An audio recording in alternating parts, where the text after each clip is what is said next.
Welcome to my reflections on project-based learning. My name is Zachary Ramsey and I've been using PBL for the last 3 years. Go ahead and use the link on the title slide here to view the slideshow on your own device. I've embedded some links in this presentation that you may want to access when you have more time. I wanted to start out with this nice peaceful scene of calm reflection because PBL isn't always so tranquil. In fact, managing PBL units can be a lot like making Rube Goldberg machines. You know what the end result should be, but along the Byzantine journey to the final destination, there are a lot of moving parts to keep in mind. The aspects included here don't represent a comprehensive list, but they are links to resources that you can check out at your convenience. Every one of these is a link.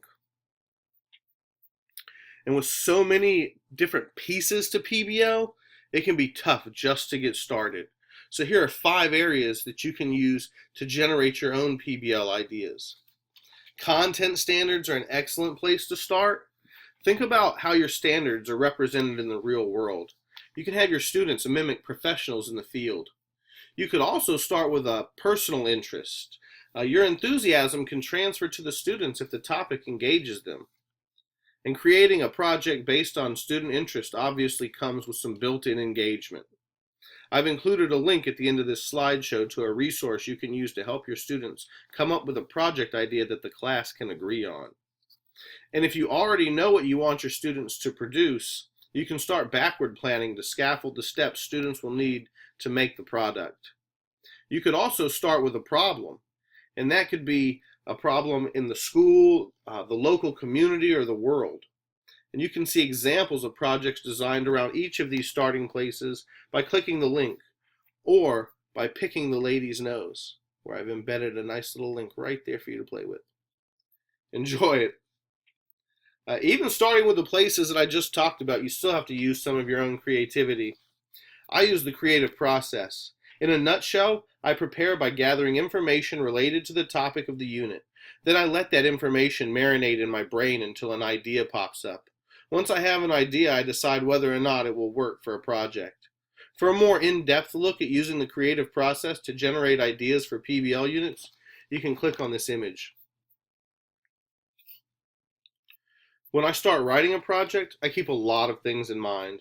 I consider how much voice my students have in the project and how I can provide them with as many options as possible. I want them to buy in and to feel ownership. I also think about the lasting impact the project will have on my students. I want them to think back on all the crazy stuff I had them do and be unable to resist the smile forming on their faces. I want the project to take the kids out of their comfort zone so they'll grow, but I don't want them to struggle so much that they drown or they give up. I think about who an authentic audience might be, and I also think about the authenticity of the project. Does it represent something professionals do in the real world? And most importantly, I consider why the project is important for the kids to complete. I want to make sure the project teaches enduring skills, allows students to demonstrate mastery of the standards, and will be relevant to the kids. If my project idea passes my internal screening process, I start asking my own need-to-know questions. This helps me flesh out my project idea and see it from different angles. These questions here are standard for any project, but I also ask project-specific questions. And if you're collaborating with someone else, use them to help you ask and answer need-to-know questions. When I start planning a new project, I take the idea and figure out what the final product will be.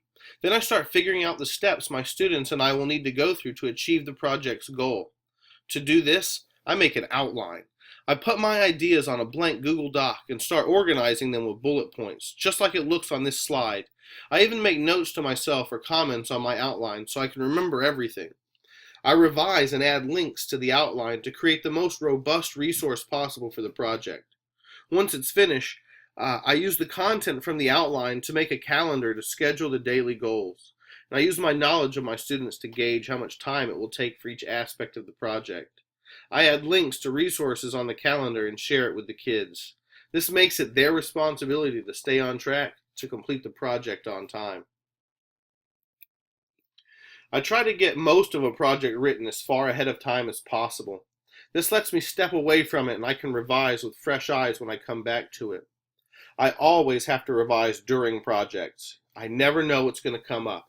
Sometimes I have to cut whole parts out of a project, and other times I have to add mini lessons or scaffolding that I didn't predict.